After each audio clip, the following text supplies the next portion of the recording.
Conversamos con el economista Manuel Castillo. En el segmento anterior hablábamos de la presión fiscal que podría resultar para el gobierno, continuar con los subsidios a los combustibles como consecuencia de la guerra de Estados Unidos e Israel contra Irán, y que eso podría poner de nuevo al tapete la necesidad o de aumentar el endeudamiento del país o buscar la forma de una reforma fiscal integral que permita al Estado recibir más recursos. ¿Cuál sería el impacto de esta medida en la economía dominicana? Bueno, lo primero es que aquí una reforma fiscal en este momento puede generar un problema social, pero es una necesidad de la reforma fiscal. ¿Qué sucede? El gobierno está atrapado en que la economía viene decreciendo en un mal momento, no atrapa.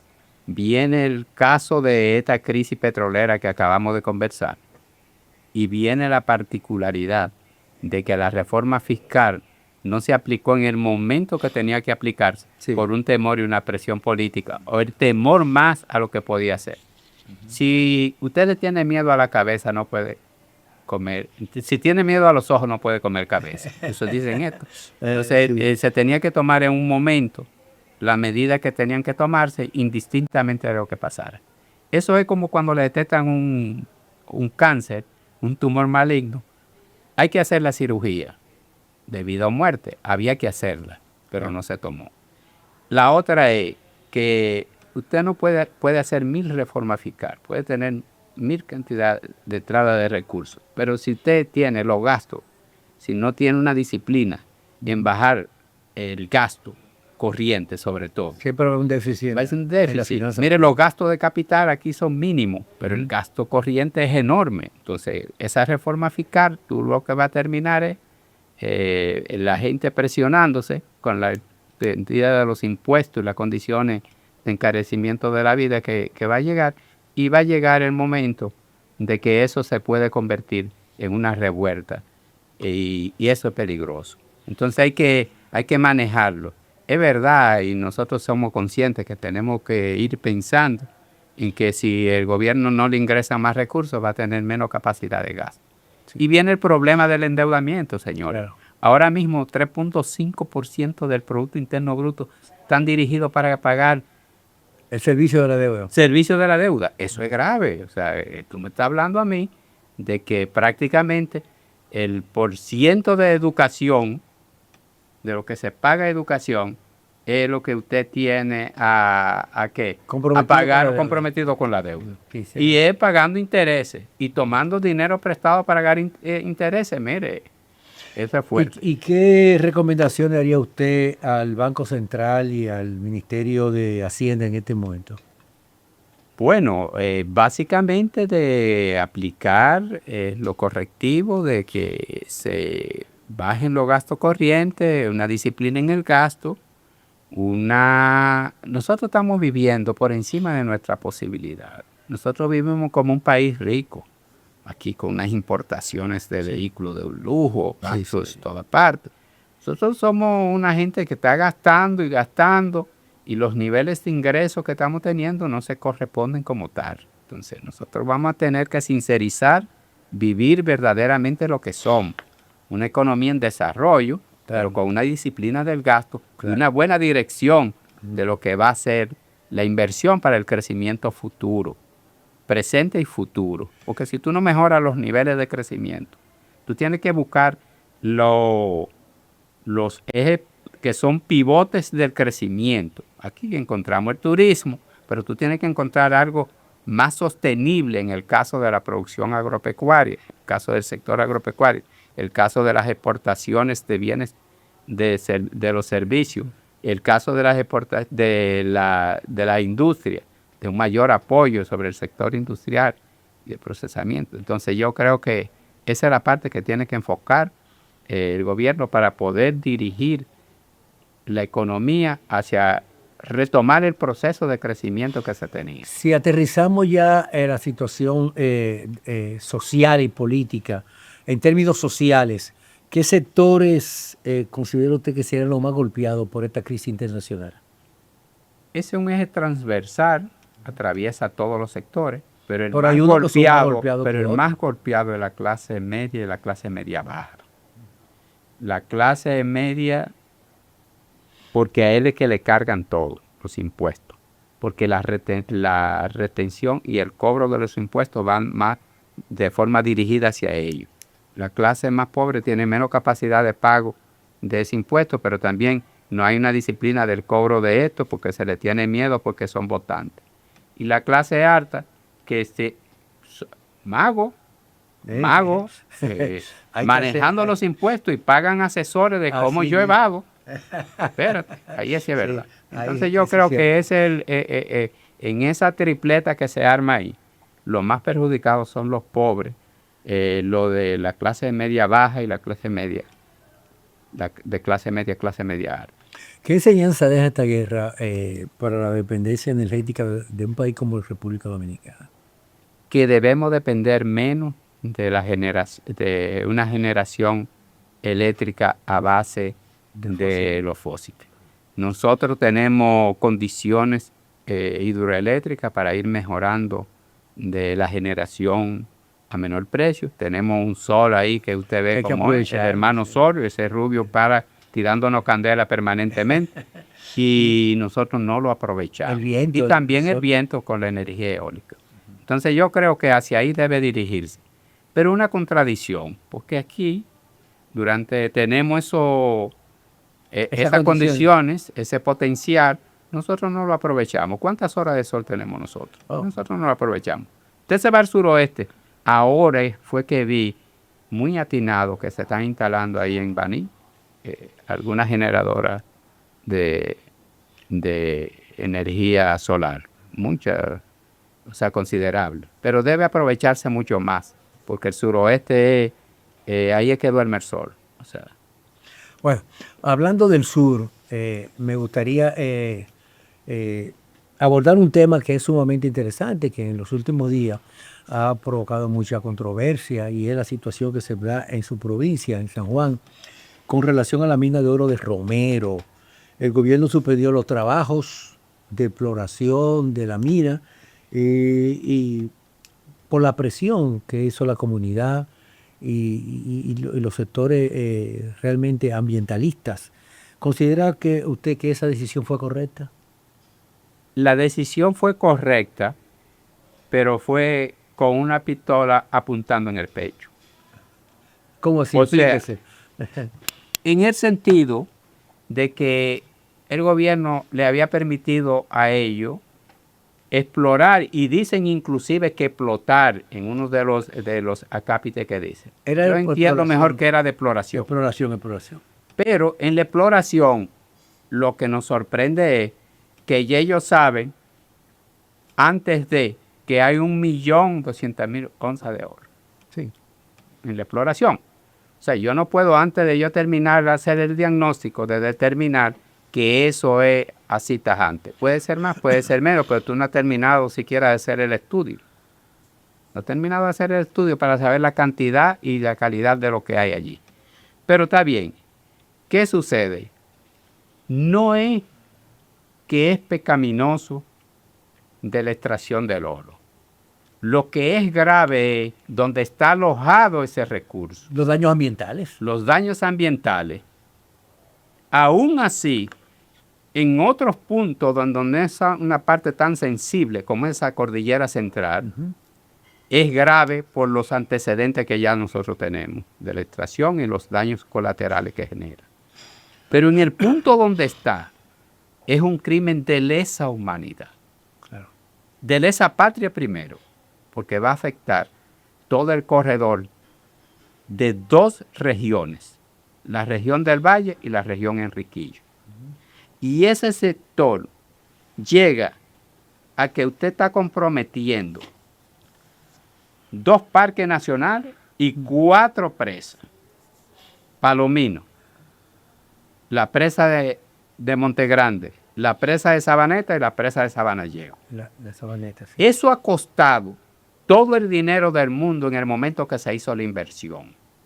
Y se pondría usted en por peligro dos, por eso. en peligro total. Porque tú estás hablando que lo que va, el principal tributario del río Yaque del Sur, el río San Juan. Entonces eso va a afectar de forma directa. Pero peor aún, estamos hablando de que nos vendieron que el Valle de San Juan se está cayendo y que se está muriendo y que no hay ningún potencial, que solo va a depender de la mina. De la minería. Nosotros ahí tenemos, quiero decirle a ustedes, que es de las regiones más ricas que tiene la República Dominicana. Fuimos bendecidos por Dios. Tenemos 3.500 kilómetros cuadrados. Es la provincia más grande de República Dominicana. La provincia de San Juan.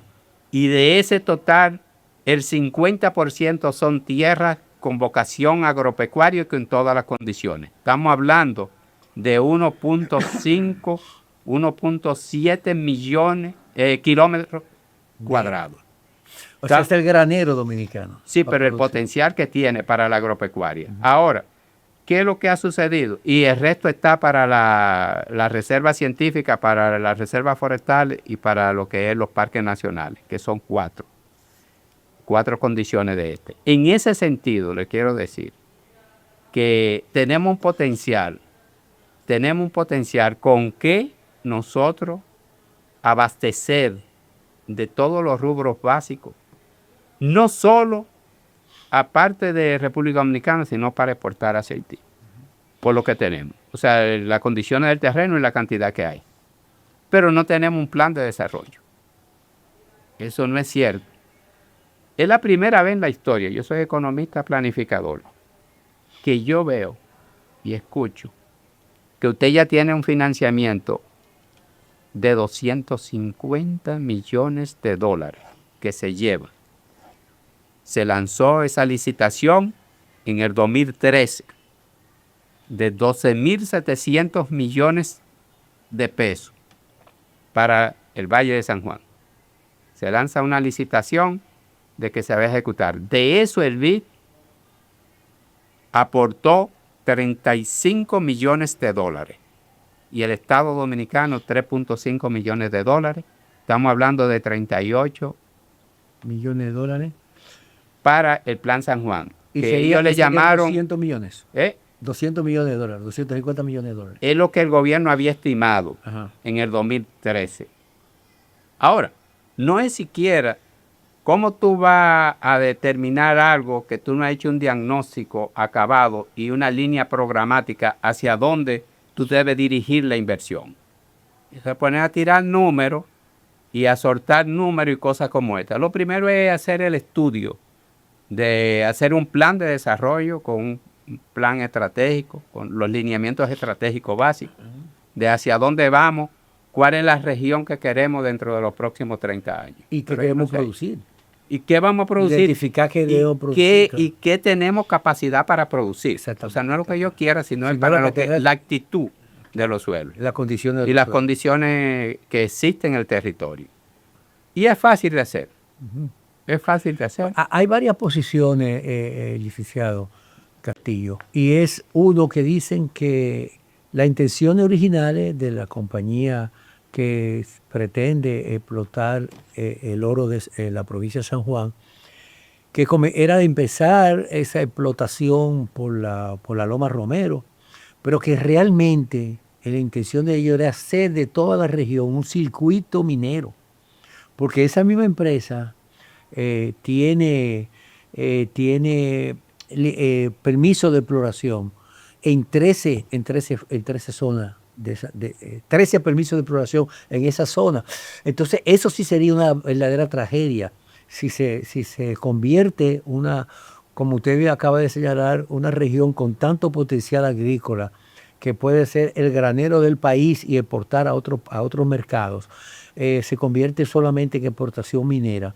Y su impacto quedaría en la vida de la gente, porque ahí están esas fuentes acuíferas que dependen de ello. Entonces, ahí también quienes han planteado la idea que se podría hacer un circuito energético por las condiciones que tiene la región, para pequeñas presas, utilizando el sol, los vientos, y producir energía que podría incluso generar más recursos al Estado y de bienestar a la población que la misma explotación minera. ¿Cómo puede manejarse el equilibrio económico entre explotación minera, producción agrícola y protección del medio ambiente? Ahí un poco conflictivo, porque no es que es excluyente, pero es muy conflictivo lo que se puede generar allí. No han vendido de que ya San Juan no es el granero del sur.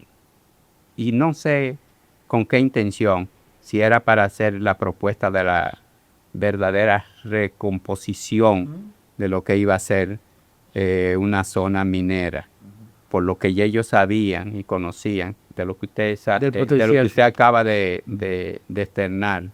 Y es verdad, de San Juan, del Parque José del Carmen Ramírez, J. Armando Bermúdez, hacia todo el litoral, hacia Haití, está lo que se llama, en esa cordillera central, un corredor considerable minero y sobre todo de oro.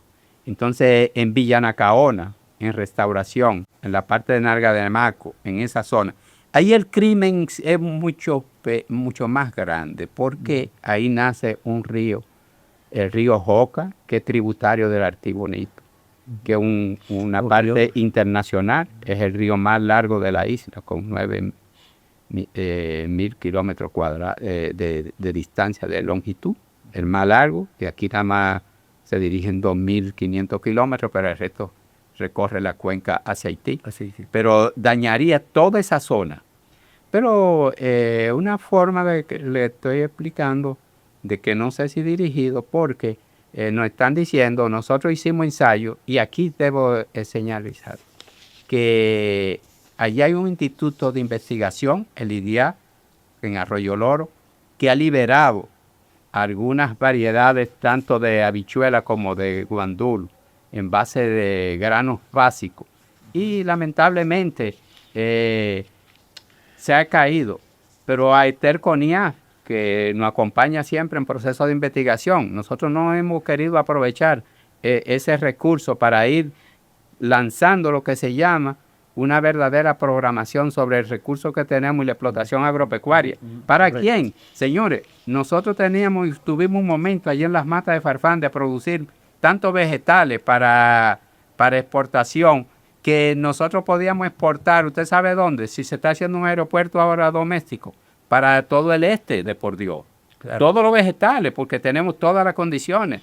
Y instalamos en las matas de Farfán un invernadero que provocó una inversión de un judío de 90.000 metros de invernadero. Oh. Le estoy hablando de 5.000 metros que nosotros comenzamos como ensayo, como escuela para los hijos de productores. Ya va por 90.000 metros. Pero de inversión privada. El nuestro tuvimos ahora que pararlo en las condiciones y entregarle al gobierno, prestárselo por 7 años para que ellos lo utilizaran en el proceso. Pero lo que significa definitivamente que hay un potencial importante en la zona. Claro. El tema es muy interesante, y yo aquí me gustaría también profundizar un poco sobre lo que piensa la gente, las motivaciones y cuál sería definitivamente el futuro de San Juan de la Maguana ante esta disyuntiva. Pero vamos a una pausa y continuamos con Pulso Nacional. Está bien.